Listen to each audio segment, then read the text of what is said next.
नमस्ते दोस्तों, आपका हमारे यूट्यूब चैनल पर हार्दिक स्वागत है। आज हम जानेंगे एमएसपी क्या है, किसको मिलेगी, कब से मिलेगी और सेवानिवृत्त कार्मिकों को मिलेगी या नहीं मिलेगी, ये सब जानेंगे। तो सब वीडियो प्रारंभ करने से पहले सर्वप्रथम आपसे निवेदन है, हमारे चैनल पर नए हो तो सब्सक्राइब करें, वीडियो पसंद आए तो लाइक करें। तो हम वीडियो प्रारंभ करते हैं, जिसमें राजस्थान सरकार वित्त विभाग के अनुसार एक आदेश जारी हुआ 5/12/2023 में, जिसमें सिविल सेवा पुनरीक्षित नियम 2017 के नियम 14 modified assured career progression scheme के तहत है। जो इस तरह से एक आदेश, जो संख्यक आदेश की अधिसूचना 6/10/2023 के आदेश निकाला गया है, उसकी एक है नियमों की व्याख्या के क्रम में एक FAQ निर्धारित किए गए हैं।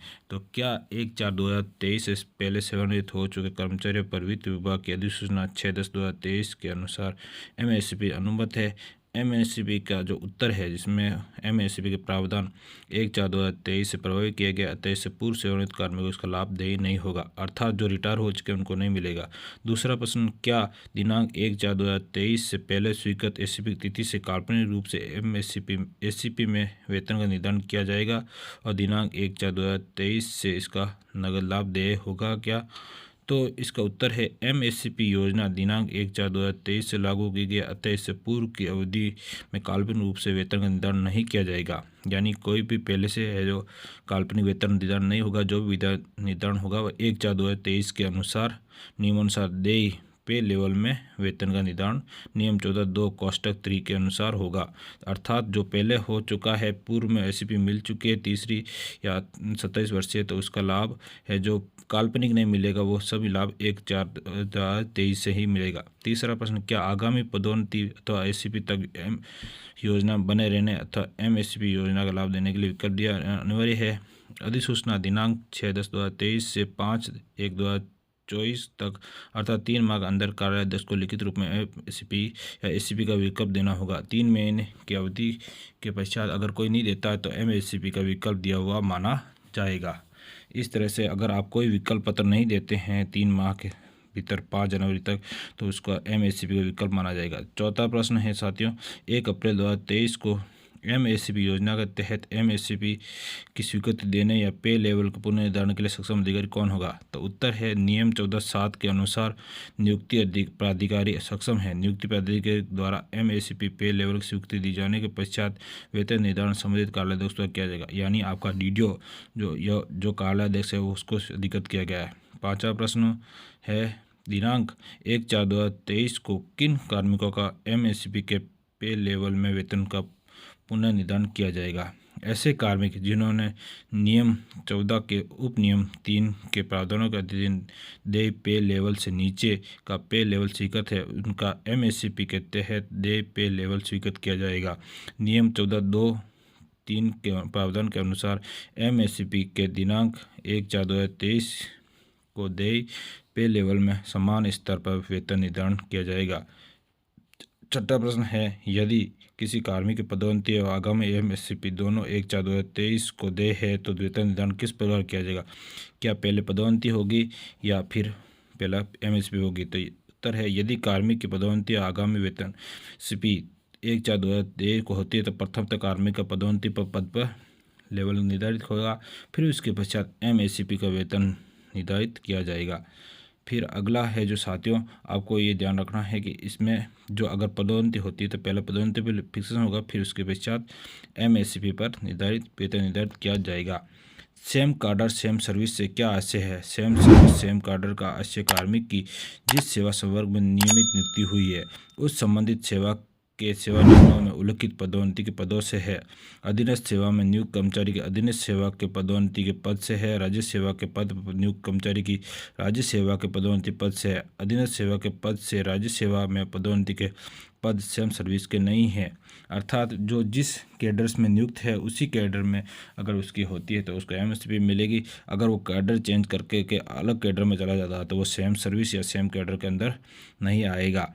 तो इससे ये स्पष्ट किया गया है, अधीनस्थ सेवा के पद से राज्य सेवा में पदोन्नति के पद पर सेम सर्विस नहीं है। यानी कोई अधीनस्थ सेवा का कर्मचारी है और राज्य सेवा का कर्मचारी पद पर चला जाता है तो उसका नहीं माना जाएगा।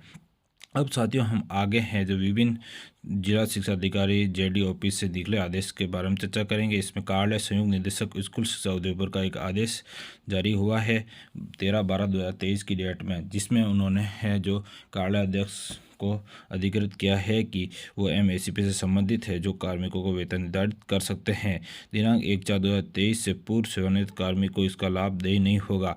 यहाँ साथियों हम आपको बता देते हैं कि 1/4/2023 से पूर्व अगर किसी कार्मिकों को सेवा एमएसपी लग चुकी है और उन्हें वो रिटायर्ड हो चुके हैं तो उनका एमएसपी का लाभ देय नहीं होगा। सीधी भर्ती में नियुक्त द्वितीय श्रेणी अध्यापक जिन्हें कार्यालय के विभिन्न आदेशों के द्वारा आश्वासित कैरियर प्रगति योजना अंतर्गत द्वितीय एसीपी 18 वर्षीय लेवल 13 स्वीकृत किया जा चुकी है, ऐसे कार्मिक द्वारा नियम 14 के बिंदु संख्या 6 के क्रम में संबंधित कार्यालय को निर्धारित समयावधि एमएससीपी का विकल्प दिए जाने पर इन्हें 1/4/2023 को या इससे पश्चात 18 वर्ष की सेवा पूर्ण करने पर दिनांक से एमएससीपी योजना अनुसार दिया जाएगा। अर्थात जो 18 वर्ष सेकंड ग्रेड का कर्मचारी पूर्ण कर लेता है उनको एमएसपी का लाभ दिया जाएगा। अब है जो कार्मिक जिला शिक्षा कार्यालय जिला शिक्षा अधिकारी मुख्यालय प्राथमिक शिक्षा उदयपुर का आदेश है, जिसके अनुसार कोई कार्मिकों की नियुक्ति हुई है तो उनके अनुसार जो इस आदेश के अनुसार है जो उनका नियमन किया जाएगा एमएसपी के तहत। अब इस आदेश में स्पष्ट लिखा हुआ है कि L14 में दिनांक 1/4 में स्वीकृत नियमन करने हेतु ब्लॉक स्तर पर कार्यरत लेखाकर्मी के माध्यम से संबंधित कार्यालय से अधिकृत किया जाता है। तो इस तरह से है जो 9, 18, 27 वर्ष की सेवा पूर्ण करने पर संबंधित सेवा के सेवा नियमों में उल्लिखित पदोन्नति के पद के लिए निर्धारित पे मैट्रिक्स लेवल स्वीकृत किया जाएगा और पदोन्नति पद की पात्रता अथवा शैक्षणिक योग्यता नहीं होने पर नियम 14(5) में अंकित में लेवल स्वीकृत किया जाएगा। जिन तृतीय श्रेणी कार्मिक का लेवल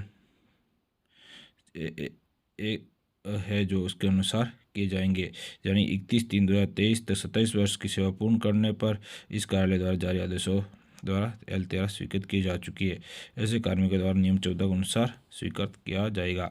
तो साथियों इस तरह से है जो विभिन्न प्रकार के आदेश अलग अलग कार्यालय आदेश जारी हो चुके हैं और कार्यालय आदेश को नियुक्त किया जाए उसका। अब हम है जो एमएससीपी का संबंधित कार्यालय आदेश बनाना सीखेंगे।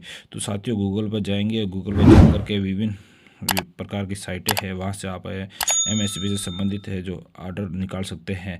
आरएसएस राष्ट्रीय राज सेवक है या फिर है जो राज टीचर है, बहुत सारी साइटें हैं, उनसे आप एमएसपी से संबंधित कोई भी है जो सीट डाउनलोड कर सकते हैं।